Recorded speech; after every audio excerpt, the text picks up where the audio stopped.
स्वागत है आपका अ पिंच ऑफ स्नफ कहानी के इस आखिरी पार्ट के इस वीडियो में, जिसमें हम लोग इस चैप्टर को पैराग्राफ 84 तक यानी कि लास्ट तक समझ लेंगे। इस वीडियो में हमारा चैप्टर खत्म होगा और अगले वीडियो में क्वेश्चन आंसर्स का डिस्कशन आ रहा है कि बुक में जितने भी क्वेश्चन आंसर्स हैं, चाहे वो शॉर्ट क्वेश्चंस हो, fill in the blanks type के हों, ट्रू फॉल्स हों, या फिर छोटे छोटे आंसर्स लिखने वाले क्वेश्चंस हों, उन सभी का हम लोग पूरा डिस्कशन देखेंगे। और कंप्लीट एनालिसिस का ये वीडियो आपसे मिस ना हो, इसलिए इसका नोटिफिकेशन ज़रूर ऑन करके रखिए। केवल सब्सक्राइब करने से काम नहीं चलेगा, क्योंकि आपका वीडियो मिस भी हो सकता है। और अगर आप इतना कुछ कर चुके हैं तो चलिए लास्ट पार्ट के इस वीडियो को आगे बढ़ाते हैं और हमेशा की तरह हम लोग इस वीडियो में भी लाइन बाय लाइन एनालिसिस को देखेंगे। साथ में जितने भी वर्ड्स आते जाएंगे हमारे सेंटेंसेस की रीडिंग के दौरान, उनको भी हम लोग देखते हैं, तो उनको भी समझते हुए आगे बढ़ेंगे। और एट लास्ट जितनी भी हमारी रीडिंग है उसमें से जितने भी पॉसिबल ऑब्जेक्टिव क्वेश्चंस बोर्ड में पूछे जा सकते हैं, उनको भी हम लोग देखते हुए चलेंगे। अगर आपने पिछले 6 पार्ट्स इस वीडियो के नहीं देखे हैं तो मैंने लिंक डिस्क्रिप्शन में दे दिया है, पहले आप उसे ज़रूर देख लीजिए, उसके बाद इस वीडियो में आगे बढ़िए। और अगर आप देख चुके हैं तो फिर देर किस बात की, चलिए अपना चैप्टर शुरू करते हैं। हमारी कहानी आगे बढ़ती है। We had barely got talking to the manager when the dhobi rushed into shop holding Nanu Kaka's old coat in one hand and brandishing the check with the other. Oh, there you are, he panted.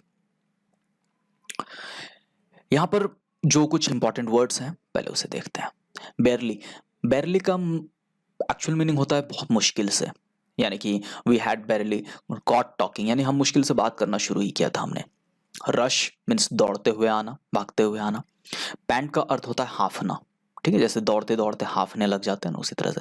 यहाँ एक शब्द और है आपके लिए, जैसे brandishing. Brandishing का अर्थ होता है बिल्कुल चमकाते हुए, लहराते हुए आना, दिखाते हुए आना। ओके, तो यहाँ तक में मतलब क्या निकल रहा है, इसे हम लोग पिछले वीडियो से थोड़ा सा कनेक्ट कर लेते हैं। हमने कहानी में समझ लिया था कि नानू काका जो है वो एक बड़ी गाड़ी लेना चाह रहे थे, और वो भी केवल ब्रीफ ट्रायल के नाम पर। उसे उन्हें खरीदना नहीं था, और उसको मतलब ट्रायल पे लेने के लिए उन्हें ये दिखाना जरूरी था कि वो पैसे वाले आदमी है। इसके लिए उन्होंने धोबी को बुलवाया था, और धोबी को के साथ उन्होंने कुछ बातें की थी। अब यहाँ पर क्या हुआ, लोग जैसे ही वहां पर पहुंचे तो वहां जो डीलर था हमारा, उसका नाम क्या था, तो सिक्का ऑटो डीलर्स था।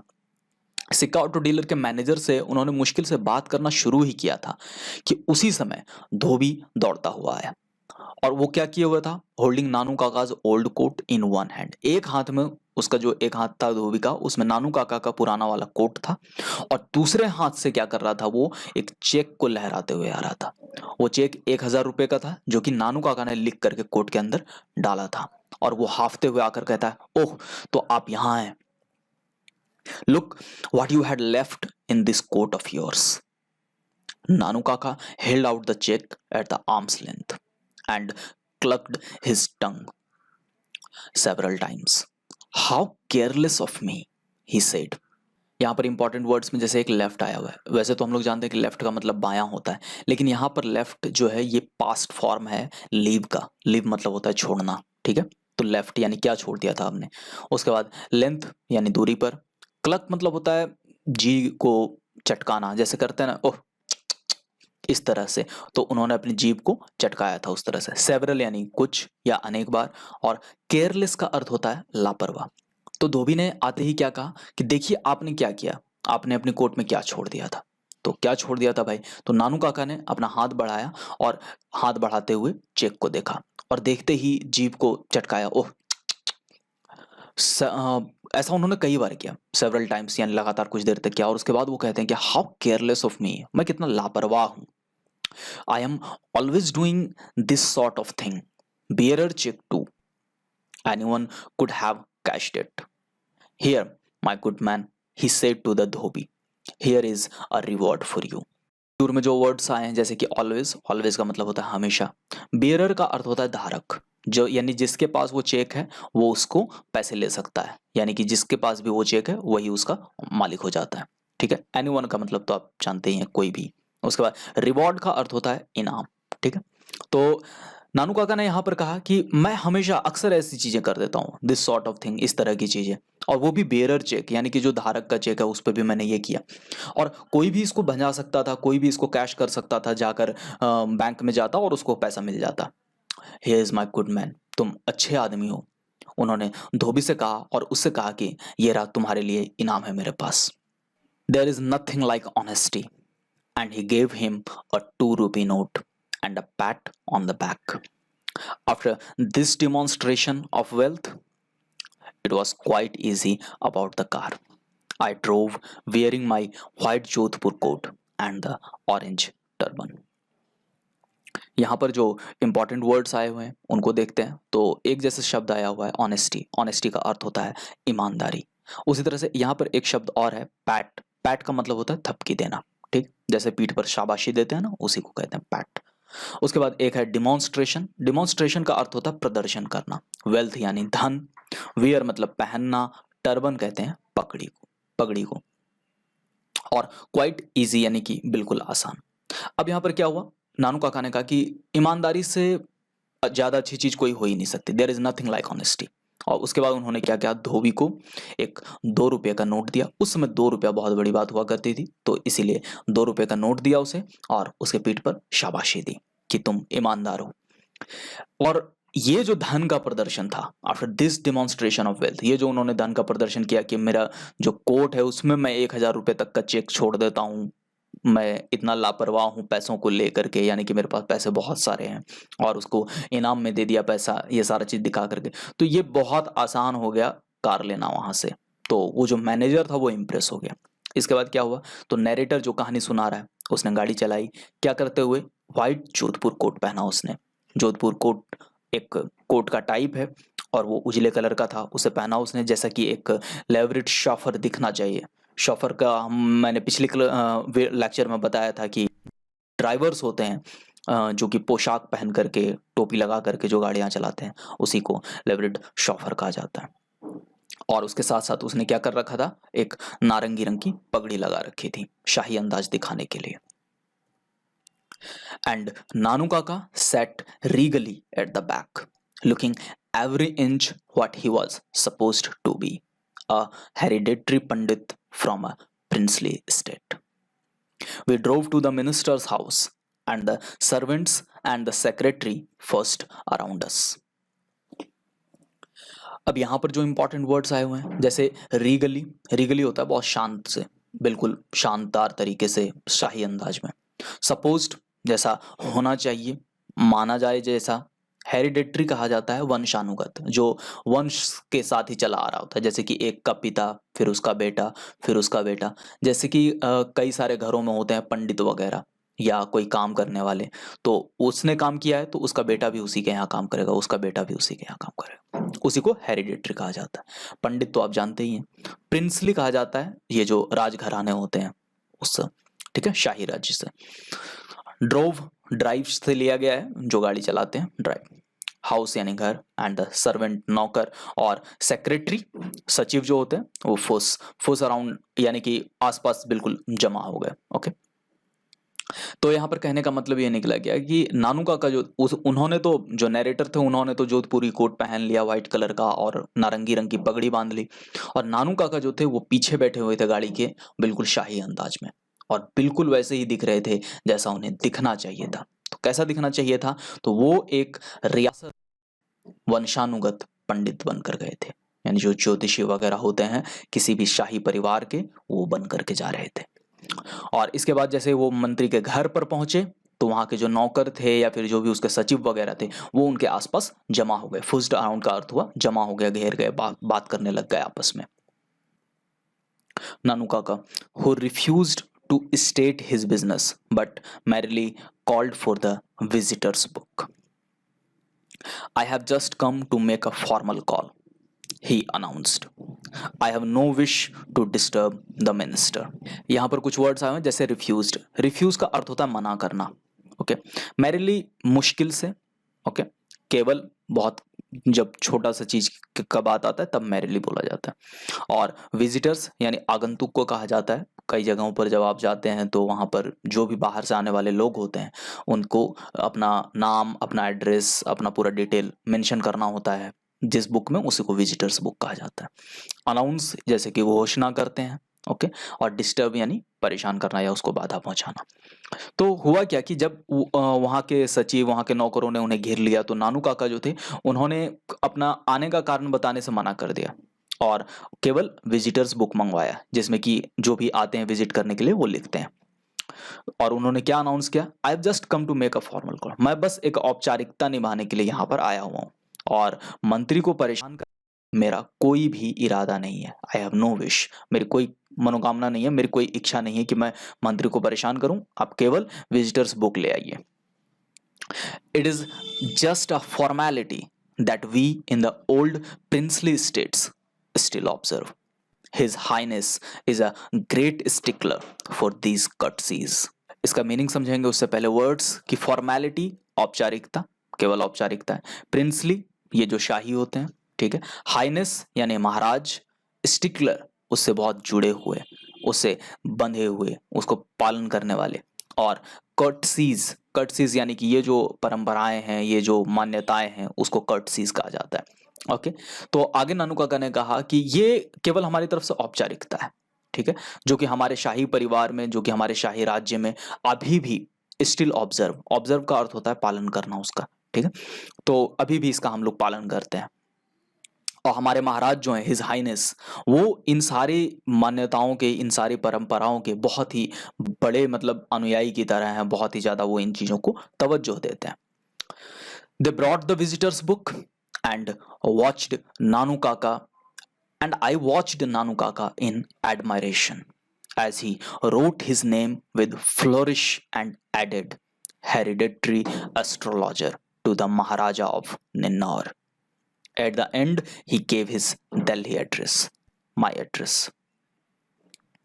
यहाँ पर जो वर्ड्स आए हुए हैं जैसे वॉच, वॉच मतलब देखना, एडमायरेशन होता है प्रशंसा, तारीफ के साथ, फ्लोरिश यानी बहुत ही सुंदर तरीके से बहते हुए फॉर्म में, हेरिडिटरी जैसा कि हमने पीछे देखा वंशानुगत, एस्ट्रोलॉजर ज्योतिषी को बोलते हैं, निन्नौर उस राज्य का नाम था, ठीक है। तो अब यहाँ पर हुआ क्या कि वे लोग उस विजिटर्स बुक को लेकर के आए और ये जो ऑथर है, जो कि नरेटर है, जो कहानी को सुना रहा है, वो नानू काका को बिल्कुल एक कहते हैं ना कि उसका फैन बनते हुए देखना, उसको तारीफ के साथ, मतलब क्या शानदार आदमी है, इस नजरिए के साथ उसे देखना जब वो अपना नाम लिख रहे थे उस विजिटर्स बुक पे कि hereditary astrologer to the Maharaja of Ninnaur. और लास्ट अपना दिल्ली का एड्रेस दिया। दिल्ली का एड्रेस यानी कि ये जो ऑथर थे, ये जो नरेटर हैं कहानी के, उनका address. Without another word and as though he were in a tearing hurry, he got into the car and said loudly, take me to the Maharaja Sutkata's palace. I have to return all those horoscopes entrusted to me. चलिए meaning समझेंगे उससे पहले word as दो, मानो की, जैसे कहते हैं ना कि मानो, जैसे कि कोई सिचुएशन बता रहे हैं तो मानो की जो शब्द आता है उसके लिए एज दो का इस्तेमाल करते हैं। टीयरिंग हरी यानी बहुत ही ज्यादा जल्दी में, ठीक है, लाउडली जोर से, ठीक है। सुतकटास पैलेस, सुतकटा पैलेस किसी एक महाराजा का नाम का इस्तेमाल किया गया, सुतकटा, और पैलेस तो महल को बोलते हैं, ठीक है। रिटर्न का अर्थ होता है वापस करना, और होरोस्कोप कहते हैं कुंडली को। इंटरेस्टेड का अर्थ होता है सौंपा गया किसी को। तो उसके बाद क्या हुआ, उन्होंने जैसे ही विजिटर्स बुक में अपना नाम लिखा, बिना कुछ बोले, विदाउट अनदर वर्ड, उन्होंने मानो ऐसा हो जैसे बहुत ही ज्यादा जल्दी में हूं, वो तुरंत गाड़ी के अंदर आए और जोर से बोले, मुझे महाराजा सुतकटा के महल लेते चलो, मुझे वो सारी कुंडलियां वापस करनी है जो मुझे सौंपी गई हैं। As the car turned out of the gate, I glanced backwards and saw a huge dark khaddar clad figure peering at us from an upper story window. अब यहां पर जो वर्ड्स आए हुए हैं उन्हें देख लेते हैं। टर्न का अर्थ तो होता है मुड़ना, ग्लैंस का अर्थ होता है नजर डालना, ठीक है, बैकवर्ड का मतलब जानते होंगे पीछे की तरफ, और ह्यूज यानी कि बहुत बड़ा सा, और पियरिंग यानी कि देखना उस चीज को, उस पर नजर टिकाए हुए होना। और अपर स्टोरी यानी ऊपरी मंजिल। ओके, अब यहाँ पर क्या होता है कि जैसे ही कार चलती है वहां से, ये जो नैरेटर थे उन्होंने पीछे मुड़ करके देखा, तो उन्होंने देखा कि एक कोई बड़ा सा आकृति जो है वो काले कलर की आकृति उसे दिखी, जो कि खद्दर लपेटे हुए था, और इन लोगों को कहाँ से देख रहा था? ऊपरी मंजिल से, उसकी खिड़की से। यानी कि वो जो मंत्री था वो इन लोगों को आते हुए देख चुका था और इन्हें जाते हुए भी देख रहा था। अब क्या होगा आगे? We had just finished tea and we were trying to house break the new kitten, which had just made a puddle on the floor, when the car with the white triangle stopped in front of the house. इसके बाद क्या होता है उसको देखेंगे, पहले words देख लेते हैं। फिनिश मतलब खत्म करना, हाउस ब्रेक का अर्थ होता है उसे सहज बनाना, उसके साथ घुलना मिलना, उसको आदत डालना वहाँ का। पडल यानी कि उसने वहाँ पर गंदगी कर दी थी, बिल्ली ने पॉटी कर दी वहाँ पर। ट्रायंगल जो त्रिकोण होता है, ठीक है। ये कहते हैं यहाँ पर कि हम लोगों ने जस्ट चाय खत्म किया था और जो बिल्ली लेकर के आए थे ना नानू काका, हमने शुरुआती पार्ट में देखा था, उस बिल्ली को ये लोग घरेलू बनाने की कोशिश कर रहे थे और उसने क्या किया था? फर्श को गंदा कर दिया था। ओके, और उसी समय क्या हुआ? एक कार आकर के दरवाजे पर रुकी जिसके सामने में एक व्हाइट कलर का ट्रायंगल लगा हुआ था। And Nanu Kaka went out with folded hands to receive the welfare minister who had come to see him. यानी चलिए मीनिंग तो हम समझ ही लेंगे, पहले वेलफेयर का मतलब जान लेते हैं। वेलफेयर का मतलब होता है कल्याण। ओके, फोल्डेड मतलब मोड़ा हुआ, रिसीव मतलब उसको अगुवाई करने के लिए। तो क्या हुआ कि वो जो कार रुकी तो उसके बाद नानू काका बाहर गए अपना हाथ जोड़ते हुए प्रणाम की मुद्रा में, और उसके बाद वो किस चीज के लिए गए थे? तो वेलफेयर मिनिस्टर से मिलने के लिए, उसकी अगवानी करने के लिए, जो कि वो खुद उससे मिलने आ गए थे। नानू काका left yesterday, his mission accomplished. I never found out what it was that he wanted to see the minister about. अब यहां पर जैसे एक शब्द आया हुआ है आपका accomplished, accomplished का अर्थ होता है पूरा हो जाना, ठीक है। लेफ्ट, लीव का जस्ट पास्ट फॉर्म जैसे अभी हमने पीछे देखा था, छोड़ना, चले जाना। ओके, मिशन तो जानते ही हैं आप, जो उसका योजना। ओके, तो यहां पर कहने का मतलब ये हो रहा है कि नानू काका जो थे वो मंत्री से तो मिल ही ली, वो कल चले गए और उनका जो मिशन था मंत्री से मिलने का वो भी पूरा हो गया। और मुझे आज तक पता नहीं चल पाया कि वो आखिर मंत्री से मिलना क्यों चाह रहे थे। Also I wonder what is going to happen when the minister discovers that my uncle has never been within 100 miles of a place called निन्नौर।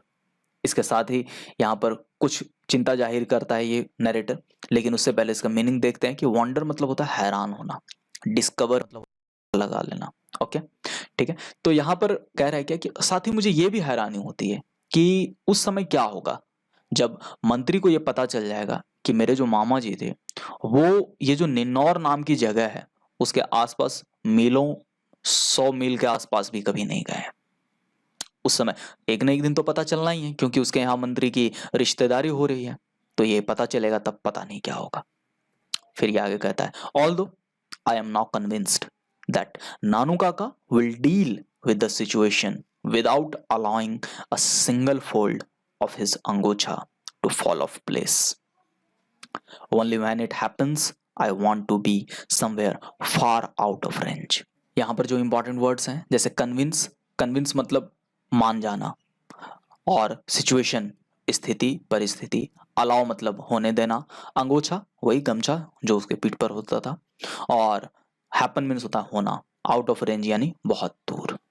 अब ये कहता है ऑल्दो, हालांकि अब मैं इतना समय बिताने के बाद नानू काका के साथ अब मैं कन्विंस हूँ, अब मैं मान गया हूँ, अब मैं समझ चुका हूँ अच्छे से कि अगर ऐसा कोई सिचुएशन राइज भी होता है, ऐसी कोई परिस्थिति आती भी है, तब भी नानू काका जो है वो अपने अंगोछा पर जरा सी भी शिकन पड़ने दिए बिना वो इन सिचुएशन से निपट लेंगे, वो ऐसी परिस्थिति से आराम से निपट करके निकल जाएंगे, इसको हैंडल कर लेंगे। लेकिन केवल ऐसा तब जब भी होता है, कभी भी अगर ऐसा होता है कि उसे सब पता चल जाए when it happens, I want to be somewhere far out of range. मैं दोबारा इन सब में नहीं पढ़ना चाहता, मैं चाहता हूँ कि मैं कहीं बहुत दूर रहूँ इन सब से, क्योंकि ये इन सारी पेचीदगियों में ये नहीं पढ़ना चाहते हैं जो भी नरेटर थे, जो ये कहानी सुना रहे थे। बस यही कहानी थी हमारे ए पिंच ऑफ स्नफ की, जो यहाँ पर ख़त्म होती है। आगे हैं हम इस यहाँ तक में, अब हमारे पास क्या ऑब्जेक्टिव क्वेश्चंस हो सकते हैं, लेकिन यहाँ पर इस जस्ट ये चैप्टर जैसे ही ख़त्म होता है, कुछ यहाँ पर शॉर्ट क्वेश्चंस भी दिए गए हैं, जैसे who was the second important person, Nanu Kaka, how did, ये सारी चीज़ों को हम अगले वीडियो में भी देखेंगे, और ये सारा कुछ आपके पीडीएफ नोट्स में भी दिया गया है। पीडीएफ नोट्स को आप लोग फॉलो कर भी रहे होंगे, फोकस करेंगे नोट्स में, आप जरूर उन्हें पढ़ करके आइएगा, यही आज का होमवर्क रहेगा आपका।